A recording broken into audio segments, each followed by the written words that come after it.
எல்லாருக்கும் வணக்கங்க. இன்னைக்கு நாம என்ன ஜியோ பொலிட்டிக்கல் தகவல் பார்க்க போறோம்னா, ஈரானுக்கு எதிராக போர் நடத்திட்டு வர ட்ரம்ப் ஈரானுக்கு எதிராக அதிபயங்கர தாக்குதல் நடத்தணும்ன்ற நோக்கத்தோட USS ஜார்ஜ் வாஷிங்டன்ன்ற விமானம் தாங்கி போர்க்கப்பலை மத்திய கிழக்கு நோக்கி அனுப்புறதுக்கு உத்தரவிட்டிருக்காங்க. இதுக்கு அடுத்ததா ஈரான் நாட்டுக்கு சொந்தமா இருக்கிற ஹார்மோஸ் நீரிணையை அமெரிக்காவோட பிரதேசமா இணைக்க இருக்கிறதா ட்ரம்ப் ஒரு விஷயத்தை அறிவிச்சு உலக நாடுகளை பதற வச்சிருக்காரு. அதையும் இந்த வீடியோவில் நம்ம டீட்டெயில்டா பார்க்கலாம் ஃப்ரெண்ட்ஸ். நிறைய டிஃபென்ஸ் ஜியோ பொலிட்டிக்கல் அப்டேட்டுங்களை தினமும் தெரிஞ்சுக்கிறதுக்கு நம்ம சேனலை சப்ஸ்கிரைப் பண்ணி வச்சுக்கோங்க. இந்த 2026 வருஷத்தை ஈரான் போர்லயே உலக நாடுகளை மூழ்கடிச்சு வச்சிருக்கணும்னு ட்ரம்ப் நினைச்சிருக்காரு போலங்க. அதனாலதான் ஈரானோட உச்ச தலைவரா இருந்த அயத்துல்லா அலி காமேனியை இல்லாம ஆக்குனதுக்கு அப்புறமும் அந்த நாட்டுக்கு எதிரான போரை நிறுத்துறதுக்கு ட்ரம்ப் மறுக்கிறாருங்க. மார்ச் மாசம் ஆரம்பிச்ச இந்த போர் இப்ப வரைக்கும் 5 மாசத்தை கடந்திருக்குது.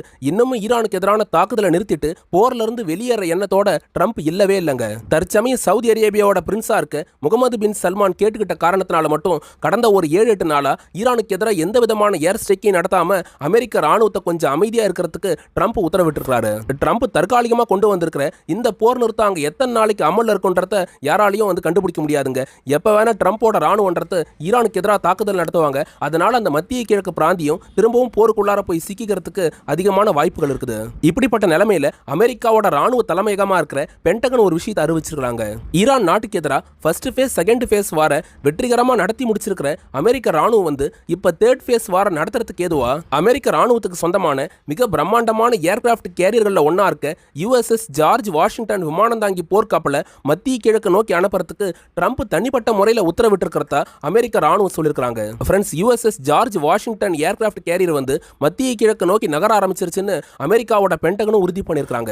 மிடில் ஈஸ்ட்ல தற்காலிகமா போர் நிறுத்தத்தை ட்ரம்ப் கொண்டு வந்திருக்காரு. அப்படி இருக்க போகும்போது புதுசா எதனால இந்த விமானம் தாங்கி போர்க்கப்பலை ட்ரம்ப் அனுப்புறாருன்ற சந்தேகம் நிறைய பேருக்கு எழதாங்க செய்யும். ஆனா அதுக்கான காரணங்களை நான் ஒவ்வொன்றா சொல்றேன். ஃப்ரெண்ட்ஸ், 2025 ஆகஸ்ட் மாசத்தை எடுத்துக்கிட்டீங்கன்னா அந்த ஆகஸ்ட் மாசத்துல இருந்து டிசம்பர் மாசம் வரைக்கும் அமெரிக்காவோட விமானம் தாங்கி போர்க்கப்பலுங்க வெனிசுலான்ற ஒரு நாட்டை சுத்தி வளைச்சு அங்க நேவல் பிளாக்கேட்டை உருவாக்கி வச்சிருந்தது. அதுக்கடுத்துதான் சரியான காலத்தை எதிர்பார்த்துட்டு இருந்த அமெரிக்க அதிபர் ட்ரம்ப் 2026 வருஷம் பிறந்து முதல் 3 நாள் கழிச்சு வெனிசுலா நாட்டுக்கு எதிராக போர் தொடுத்தாரு.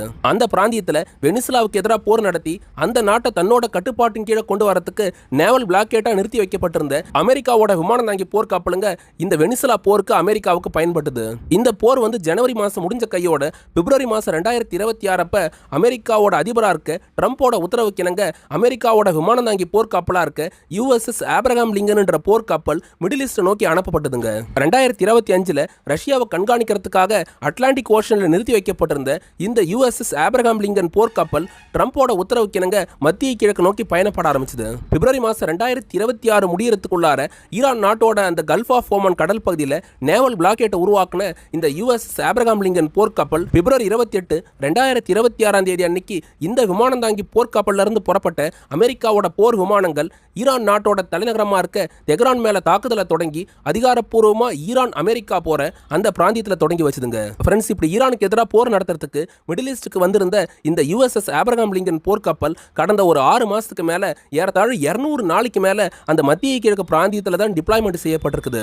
அங்க ஒயிட் ஹவுஸ்ல உட்காந்து ட்ரம்ப் சுவிட்சை தட்டினார்னா அப்ப இந்த விமானம் தாங்கி போர்க்கப்பல் ஈரானுக்கு எதிராக தாக்குதல் நடத்தும். அவர் சுவிட்சை ஆஃப் பண்ணார்னா அப்ப அமைதியா இருக்கும். இப்படிதான் இந்த போர்க்கப்பல் அப்பப்ப ஈரானுக்கு எதிராக தாக்குதல் நடத்துறதையும் அதுக்கப்புறம் அமைதியாகிறதையும் அந்த மத்திய கிழக்கு பிராந்தியத்தில் ஒரு வழக்கமான நடைமுறையா வச்சிருந்தது. இப்படிப்பட்ட நிலைமையில தான் ஜூலை மாசத்தோட ஒரு 10 தேதிக்கு அப்புறம் அமெரிக்காவுக்கு அந்த மிடில் ஈஸ்ட் போர்ல நிறைய சிக்கல் ஏற்படுதுங்க. ஒன்னு, தொடர்ந்து ஈரானுக்கு எதிராக போர் நடத்துறதுனால அமெரிக்காவோட வெப்பன் ஸ்டாக் ஃபைல்ல இருக்க டோம்ஹாக் மிசைல்ஸுங்க, அதுக்கப்புறம் பிரிசிஷன் ஸ்ட்ரைக் மிசைல்ஸுங்க, அதையும் தாண்டி ஈரானோட அட்டாக் ட்ரோன்ஸுங்க, பேலிஸ்டிக் மிசைல்ஸுங்களை தடுத்து அழிக்கிறதுக்காக அமெரிக்கா வச்சிருக்கிற ஏர் டிஃபென்ஸ் சிஸ்டத்தோட இன்டர்செப்டார் மிசைல்ஸுங்கெல்லாம் அமெரிக்காவுக்கு ஷார்ட் ஆச்சு. இப்படி வெப்பன் ஷார்டேஜ் ஏற்பட்ட காரணத்தினால உற்பத்தி அதிகமாக்கணும். அதனால தற்காலிகமா போர் நிறுத்தத்தை கொண்டு வரலான்னு ட்ரம்ப் முடிவு பண்ணி வச்சிருந்தாரு. அதே டைம் சவுதியோட பிரின்ஸா இருக்க முகமது பின் சல்மானும் அவரோட தனிப்பட்ட தேவைகளுக்காக இந்த போரை நிறுத்தி வைக்க சொல்லி தன்னோட நண்பரா இருக்க ட்ரம்ப் கிட்ட கேட்டுக்கிட்டதுனால ட்ரம்ப் இந்த போரை தற்காலிகமா நிறுத்தி வச்சிருக்காரு. அதே சமயம் அந்த பிராந்தியத்தில் 200 நாளுக்கு மேல ஒரே இடத்துல நிறுத்தி வைக்கப்பட்டு ஈரானுக்கு எதிராக போர் நடத்திட்டு வந்த இந்த USS ஆப்ரஹாம் லிங்கன் போர்க்கப்பல்ல அமெரிக்கா நினைச்சு பார்க்க முடியாத சில பிரச்சனைகள் அங்க ஏற்படுதுங்க. USS ஆப்ரஹாம் லிங்கன் அழைக்கப்படுற இந்த விமானம் தாங்கி போர்க்கப்பல் 1050 அடி நீளம் கொண்டது. இதுல பணியாட்கள், கடற்படை வீரர்கள் உட்பட மொத்தமா ஒரு 500,000 பேர் இல்லைங்க, ஏறத்தாழ 3500க்கும் மேற்பட்ட நபர்கள் இதுக்குள்ளார பணியாற்றுறாங்க.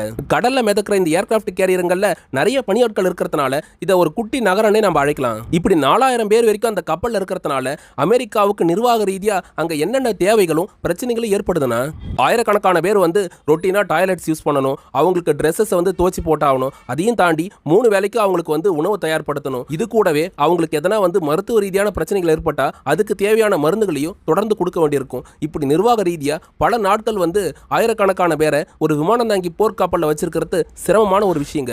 போர்க்காலங்களை தவிர்த்துட்டு பார்த்தா ஒரு குறிப்பிட்ட காலத்துக்கு ஒரு தடவை இந்த ஏர்கிராஃப்ட் கேரியருங்க போர்ட்டுக்கு வந்து சேருங்க. அப்ப வந்து இந்த விமானம் தாங்கி போர்க்கப்பல்ல இருக்கிற பணியாட்களை ரீப்ளேஸ் பண்றது, அதோட மெயின்டெனன்ஸ் ஒர்க் எல்லாத்தையும் வந்து பார்ப்பாங்க. ஆனா இந்த USS Abraham Lincoln aircraft carrier வந்து ஏறத்தாழ 200 நாளைக்கு மேல ஒரே இடத்துல டிப்ளாய்மெண்ட் செய்யப்பட்டிருக்கிறதுனால அங்க உணவு வழங்குறது உட்பட எக்கச்சக்கமான பிரச்சனைகள் அமெரிக்காவுக்கு ஏற்பட்டிருக்குது.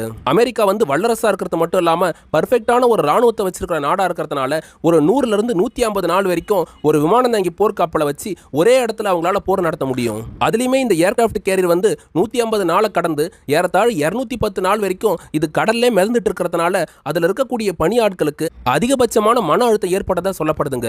அதுலயும் மன அழுத்தத்தின் காரணமா ஒரு சில பணியாட்கள் கடல்ல குதிக்க முற்பட்டதாகவும் சொல்லப்படுதுங்க. இப்படி யுஎஸ்எஸ் ஆப்ரஹாம் லிங்கன் போர்க்கப்பல்ல பணியாட்களுக்கு மன அழுத்தங்கள் ஏற்பட்டதான்னு சர்வதேச ஊடகங்கள் அமெரிக்க ராணுவத்துக்கிட்ட கேள்வி எழுப்பினப்ப அவங்க தரப்புல என்ன பதில் சொல்லப்படுதுன்னா, ஈரான் போர்ல யுஎஸ்எஸ் ஆப்ரஹாம் லிங்கன் போர்க்கப்பல் நீண்ட காலமா அந்த கடல் பகுதியில் டிப்ளாய்மெண்ட் செய்யப்பட்டிருக்குது என்னமோ உண்மைதான். ஆனா அந்த கப்பல்ல பணியாற்ற பணியாளர்களுக்கு எந்த விதமான மன அழுத்தங்களும் ஏற்படல. அதுக்கேற்ற மாதிரியான மனநல ஆலோசனைகளும் அவங்களுக்கு தேவையான எல்லா விஷயங்களையும் அமெரிக்க ராணுவம் பண்ணி கொடுத்துட்டு தான் இருக்குது. அதனால சர்வதேச ஊடகங்கள் இந்த விவகாரத்தை பெருசாக்க வேணான்னு அமெரிக்காவோட ராணுவம் அவங்க தரப்புல வந்து ஸ்டேட்மெண்ட் கொடுத்திருந்தாங்க. ஃப்ரெண்ட்ஸ், இப்படி சர்வதேச ஊடகங்களை சமாதானப்படுத்துற விதமா அமெரிக்கா இப்படி ஒரு ஸ்டேட்மெண்ட் கொடுத்துட்டு அதுக்கப்புறம் யுஎஸ்எஸ் ஆப்ரஹாம் லிங்கன் போர்க்கப்பலை நாங்க ரீப்ளேஸ் பண்ண போறோன்ற மாதிரி புது அறிவிப்பையும் வெளியிட்டிருக்காங்க. அதன்படி அமெரிக்காவோட சென்காம் அழைக்கப்படுற ராணுவ கட்டளையகம் என்ன விஷயத்தை சொல்லியிருக்காங்கன்னா, மத்திய கிழக்கு பிராந்தியத்தில் ஈரான் போர்ல ஈடுபட்டு வர யுஎஸ்எஸ் ஆப்ரஹாம் லிங்கன் விமானம் தாங்கி போர்க்கப்பல்ல மெயின்டெனன்ஸ் வேலைகள் இருக்குது. அதன் காரணமா அந்த போர்க்கப்பலை ரீப்ளேஸ் பண்ணிட்டு அதுக்கு பதிலாக பசிபிக் பெருங்கடல்ல இருந்து புதுசா ஒரு விமானம் தாங்கி போர்க்கப்பலை மத்திய கிழக்கு நோக்கி அனுப்ப போறதா சொல்லியிருக்காங்க. அந்த விமானம் தாங்கி போர்க்கப்பலோட பேரையும் அமெரிக்கா அறிவிச்சிருக்காங்க. அது வந்து யுஎஸ்எஸ் ஜார்ஜ் வாஷிங்டன் விமானம் தாங்கி போர்க்கப்பலா இருக்குதுங்க. அமெரிக்காவோட 11 விமானம் தாங்கி போர்க்கப்பல்ல ஒன்னா இருக்க இந்த யுஎஸ்எஸ் ஜார்ஜ் வாஷிங்டன் போர்க்கப்பலை பத்தி நாம சில விஷயங்களை பார்ப்போம். இந்த ஏர்கிராஃப்ட் கேரியர் ஆனது 1100 அடி நீளம் கொண்டதா இருக்குது. இதுல 3000 இருந்து 4100 பணியாட்கள் வந்து பணியாற்றலாம். இது மட்டும் இல்லாம இந்த கப்பல்ல இருந்து சுமார் 80 போர் விமானங்களை இயக்கி எதிரி நாடுகளுக்கு எதிராக தாக்குதல் நடத்த முடியுங்க. இப்படிப்பட்ட வலிமையான போர்க்கப்பலா இருக்க யுஎஸ்எஸ் ஜார்ஜ் வாஷிங்டன் தான் இப்ப அமெரிக்கா மத்திய கிழக்கு நோக்கி அனுப்பி ஈரானுக்கு எதிராக போர் நடத்த திட்டமிட்டிருக்காங்க. ஃப்ரெண்ட்ஸ், இப்படி ஈரானுக்கு எதிராக புதுசா போர்க்கப்பலை அனுப்புறது மட்டும் இல்லாம ஈரானோட கோவத்தை அதிகமாக்குற விதமா ட்ரம்ப் சர்வதேச ஊடகங்கள் கிட்ட புதுசா ஒரு விஷயத்தை பேசி வச்சிருக்காரு.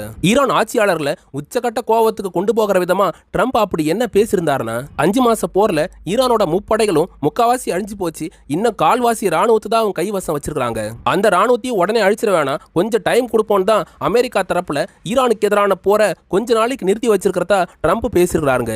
இதுக்கு அடுத்ததா அவர் தன்னோட உரையில என்ன விஷயங்களை சொல்லியிருந்தாருன்னா, மிடில் ஈஸ்ட்ல கப்பல் போக்குவரத்துக்கான பாதையா இருக்க ஸ்ட்ரெய்ட் ஆஃப் ஹார்மோஸ் நீரிணைன்றது 100% அமெரிக்காவோட கட்டுப்பாட்டில் தான் இந்த நிமிஷம் வரைக்கும் இருந்துட்டு இருக்குது. அந்த பகுதியில் கப்பல் மத்திய கிழக்குள்ளார வரணும்னாலும் வெளியே போகணும்னாலும் அமெரிக்காவோட அனுமதியோட தான் அங்க சாத்தியப்படும். இப்படியான விஷயங்களை அந்த நீரிணையில அமெரிக்கா சாதிச்சிருக்க போகும்போது அடுத்த கட்ட நகர்வா அந்த ஸ்ட்ரெய்ட் ஆஃப் ஹார்மோஸ் நீரிணை பகுதியை அமெரிக்காவோட பிரதேசமா மாத்த போறேன், அதுக்கான அதிகாரப்பூர்வமான அறிவிப்பு சீக்கிரமா வெளியாகும்ன்ற மாதிரி ட்ரம்ப் ஒரு விஷயத்தை வந்து பேசியிருந்தாருங்க. ட்ரம்ப் அமெரிக்காவோட பிரதேசமா அந்த ஸ்ட்ரெய்ட் ஆஃப் ஹார்மோஸ் நீரிணை மட்டும் இல்லாம அந்த நீரிணையில் அமைஞ்சிருக்கிற மிக முக்கியமான தீவுங்களா இருக்க கார்க் தீவு, கோசம் தீவையும் கைப்பற்றி அமெரிக்காவோட இணைக்க போறன்ற மாதிரி ட்ரம்ப் அவர் தரப்புல பேசினது உலக அரங்குல பெரிய பரபரப்பை ஏற்படுத்தியிருக்குது. ட்ரம்போட இந்த பேச்சுக்கு ஈரானோட பிரிகேடியர் ஜெனரலா இருக்க அலி ஜகான்ஷாகி என்ன பதிலடி கொடுத்து பேசியிருக்கிறாருன்னா, ஈரான் நாட்டுக்கும் ஓமன் நாட்டுக்கும் சொந்தமான இந்த ஸ்ட்ரெய்ட் ஆஃப் ஹார்மோஸ் நீரிணையை அமெரிக்கா எந்த காலத்திலையும் உரிமை கொண்டாட முடியாது. சர்வதேச விதிகளை மீறி ஈரானுக்கு சொந்தமான இந்த நீரிணையை அமெரிக்கா அவங்களோட பிரதேசமா மாத்த நினைச்சாங்கன்னா மத்திய கிழக்குல அமெரிக்கா இஸ்ரேல் நாடுங்க மட்டும் இல்லாம அரபு நாடுகளையும் ஈரான் ராணுவம் கடுமையா தண்டிக்கும்னு அலி ஜகான்ஷாகி பகிரங்கமான மிரட்டலை ட்ரம்புக்கு கொடுத்திருக்காருங்க. ஈரான் நாட்டுக்கு சொந்தமான ஸ்ட்ரெய்ட் ஆஃப் ஹார்மோஸ் நீரிணையை ட்ரம்ப் அமெரிக்காவோட பிரதேசமா மாத்த போறன்னு புதுசா ஒரு குண்டை தூக்கி போட்டிருக்காரு. அதை பத்தி நீங்க என்ன நினைக்கிறீங்கன்றதையும் கமெண்ட்ல பதிவு பண்ணுங்க. இதோட இந்த வீடியோ முடிச்சுக்கிறேங்க. இப்படி நிறைய டிஃபென்ஸ் ஜியோ பாலிடிக்ஸ் தகவல்களை தினமும் தெரிஞ்சுக்கிறதுக்கு நம்ம சேனலை சப்ஸ்கிரைப் பண்ணி வச்சுக்கோங்க. நம்மளோட தகவல்களை பார்க்குற சில நண்பர்கள் யூடியூபோட சூப்பர் தேங்க்ஸ் ஆப்ஷன் QR கோடை பயன்படுத்தி எங்களுக்கு உதவி பண்ணிட்டு இருக்காங்க. நீங்களும் உதவ நினைச்சீங்கன்னா இந்த வழிகளை பயன்படுத்தி எங்களுக்கு ஹெல்ப் பண்ணலாம் ஃப்ரெண்ட்ஸ். டிஎன்பிசி, யூபிஎஸ்சி, RRBக்கு ஏற்ற சில புத்தகங்களை நாங்கள் டேக்டு ப்ராடக்ட்ஸாக கொடுத்துருக்கோம். அதையும் போய் செக் பண்ணி பண்ணி பாருங்க. வல்லரசு நாடுங்க தேவையில்லாத போர்கள் மூலமா நாடு பிடிக்கணும்னு நினைக்கிறத விட்டுட்டு மக்களுக்கு தேவையான அடிப்படை தேவையா இருக்க கல்வி, உணவு, மருத்துவத்துக்கு அவங்க முக்கியத்துவம் கொடுக்கணுங்க. மற்றும் ஒரு டிஃபென்ஸ் ஜியோ பாலிடிக்ஸ் தகவலோட நாளைக்கு உங்களை வந்து சந்திக்கிறேன். அது வரைக்கும் உங்ககிட்ட இருந்து விடை பெறுவது ஆல் இன் தமிழ்.